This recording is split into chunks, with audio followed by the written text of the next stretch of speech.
thank you for making it to the gaming segment of the video where we're really going to be testing this phone's potential and its potential to stay cool. And right now I have the phone on ice, literally on ice.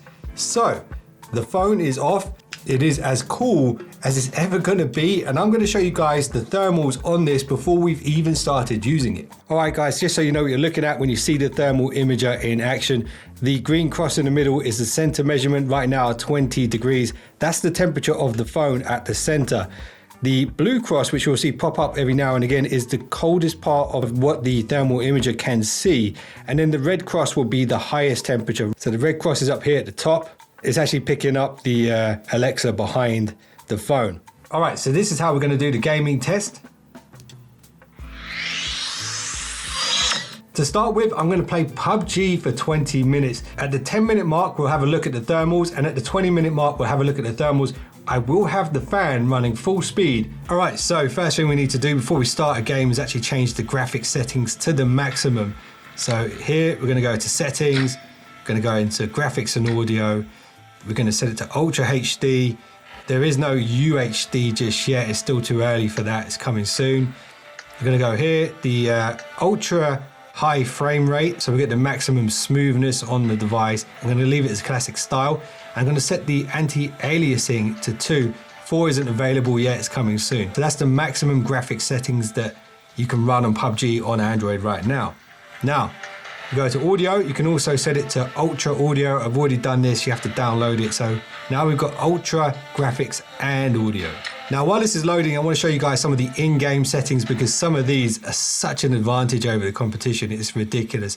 The number one advantage that this phone will give you is the air triggers up here on the top. So to map those, you just tap the air trigger menu there and you can choose where you want those buttons to be. So right now you can see the right button is here, where the punch symbol is. So if I tap that, you can see it's reacting there. The left button is actually where the aim down sight is. So that's how I'm going to play PUBG. But check this out, with other games, if you want the button to be a long press or a rapid fire or dual operation, you can customize these left and right triggers to do whatever you want them to do. Now, some of the other cool stuff you got here in the in-game menu is the scope. So I'm going to show you that in action when we land. You've also got key remapping. So if you don't like where any of the keys are as standard, you can actually remap them to wherever you want. You've got a sound equalizer here as well. You can create macros. So for fighting games like special moves, you can program them in advance and then just set up a little point on the screen that you tap and it does the special move. The stopwatch is there, auxiliary, and you've also got X gravity. There's also this vibrate, the 4D vibrate. So if someone's running near you, the footsteps will actually trigger a vibration. So that can give you an advantage in this particular game as well. On the other side, you have some more features like the Wi-Fi, the refresh rate. You've got the fan, which I'm going to turn on now, full blast on the fan. And we can max out the CPU and GPU.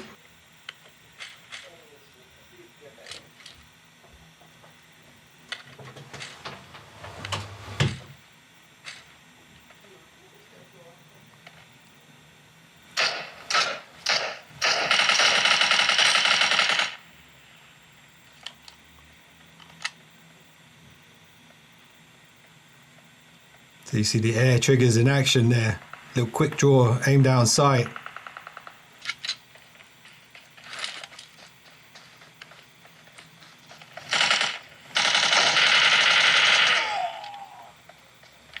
Oh, his teammate got me. Now something else you can do here, which I'm not going to do in this video, is you can actually allow the power to pass through. So if you plug in a cable and play at the same time, it's a bypass. So it's actually not going to charge the battery. It's just going to power the device because charging the battery actually creates heat. If you do it with this particular setting, this one here, it won't heat up the battery, but the device will be running at its optimal performance. And you know you got someone good on your team when you're flying in on a diamond-studded airplane. I'm just going to lie down here for a moment and let's get the thermals out and have a look. Okay, so what we got going on right here is the highest temperature on the device is now 34.8 degrees, and that's just up here near the camera module. The center of the device where the batteries are is around 33. The table is the coldest point right now. Anyway, let's carry on playing and then we'll check it at the 20-minute mark.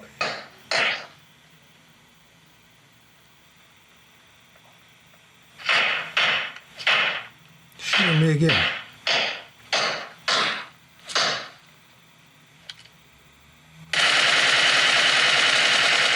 Where are you going?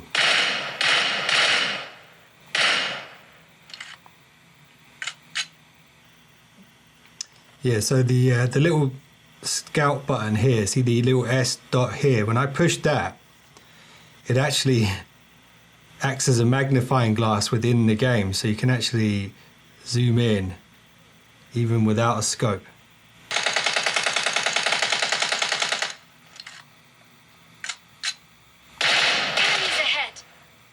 Now, I do want to stop and do the thermal test. The only concern is I think the guy who's with me on my team is going to beat me to death with a frying pan if I do.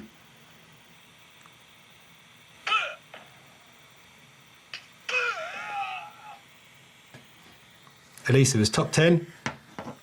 You can see most of the heat is here at this edge. Now, the reason that is because that's where the air vent is.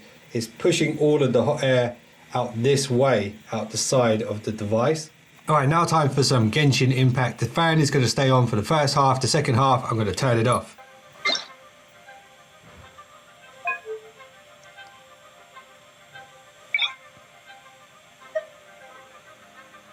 Highest quality graphics. Frames per second to 60. All of the other settings are on their highest.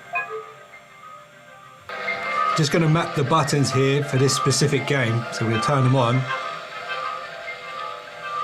I think what I'm going to do is the left trigger is going to be jump, the right trigger is going to be attack, and then here with the drop down we can actually save this and we can actually label it even Genshin, so next time we can recall that button setup. Dad's elemental sphere and ley lines are now akin to a yarn ball in the paws of a kitten. Oh no, it's raining! Now my uniform will get all wet. Alright, now it's about time to test the temperature, and it does feel quite warm, particularly around the camera module at the back. So let's get a look now, see how it's handling.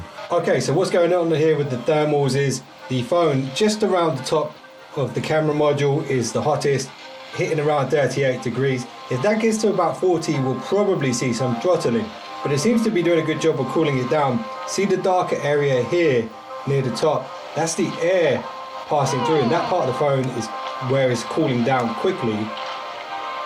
The hottest part right now is just above the battery cell, and that is 38 degrees. That's not bad at all. That's with the fan on. We're going to turn the fan off now and see how high the temperature gets.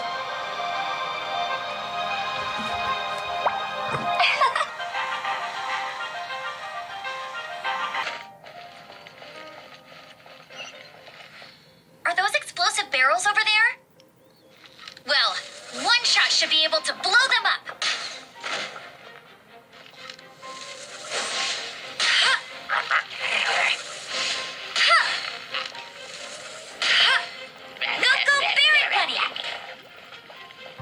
Okay, so you can see just up here, this has got to be where the Snapdragon 8 Gen 2 is. The temperature maximum just to the right of the camera module is nearly 40, it's around 40. The top of the battery as well is pretty hot, 37, 38 towards the center. The lowest temperature is the table, 26 degrees. But there we go, that's a massive difference between fan on and fan off.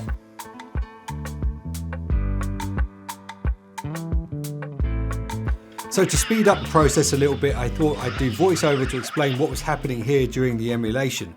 I was playing Luigi's Mansion on the Dolphin emulator, the GameCube edition, using the OpenGL rendering with 4x upscaling.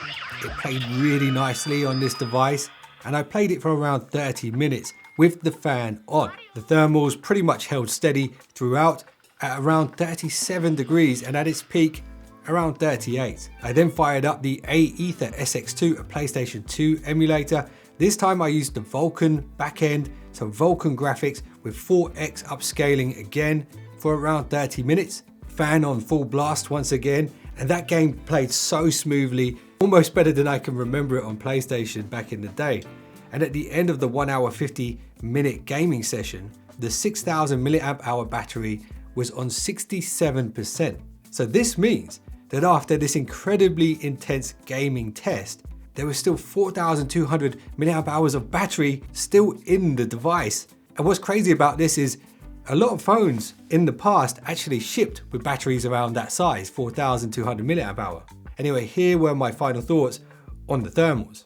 1 hour 48 minutes of gaming on this device.